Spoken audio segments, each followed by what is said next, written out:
எம்ஆர்ஐல ஏசில் பார்சல்டேன்னு இருக்கு sir. Doctor surgery பண்ண சொல்லிட்டாரு. சர்ஜரிலாம் பண்ண வேண்டாம். எக்ஸஸ் மூலம் குணப்படுத்தணும் சார். அதுக்கு ப்ராப்பரான பேஸ் 3 எக்ஸஸ் புரோட்டோகால் சொல்றேன். அதுக்கு முன்னாடி இந்த மாரி பிசியோலஜி கத்துக்கணும்னா என்ன மறக்காம ஃபாலோ பண்ணிக்கோங்க.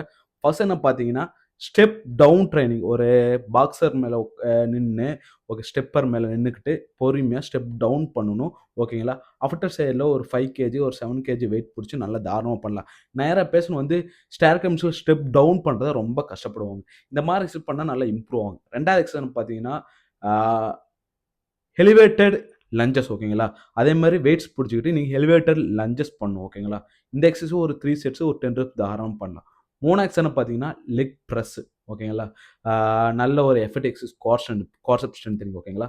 இந்த எக்சர்சைஸ் ஒரு 3 செட்ஸ் ஒரு 10 ரெப்ஸ் தாராளமா பண்ணலாம். லைட் வெயிட்ஸ்ல நல்லா இனிஷியல் பண்ணிட்டு அதுக்கப்புறம் ப்ரோகிரசிவா பண்ணலாம். 4வது எக்சர்சைஸ் பார்த்தீங்கன்னா, சிங்கிள் லெக் ஸ்டாண்டிங்ல பால் த்ரோயிங் டிஃபரெண்ட் ரீச்சஸ்ல டிஃபரெண்ட் சைடுல பண்ண வைக்கலாம் ஓகேங்களா? 5வது எக்சர்சைஸ் பார்த்தீங்கன்னா, elbow blank with hip extension movement ஓகேங்களா?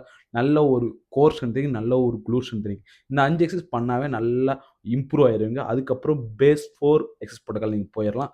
ஏசிஎல் பார்ஷியல் டேர் பேஷண்ட்க்கு ஒரு ப்ராப்பரான ரீஹாப் புரோட்டோகால் வேணும்னா, நீங்க ஏசிஎல்னு கமெண்ட் பண்ணுங்க. எல்லா எக்ஸ்பர்ட்டும் நான் உங்களுக்கு டிஎம் பண்றேன். மறக்காம இந்த ரீல் உங்க ஃபிரெண்ட்ஸ், ஃபேமிலி ஷேர் பண்ணுங்க. ரொம்ப நன்றி.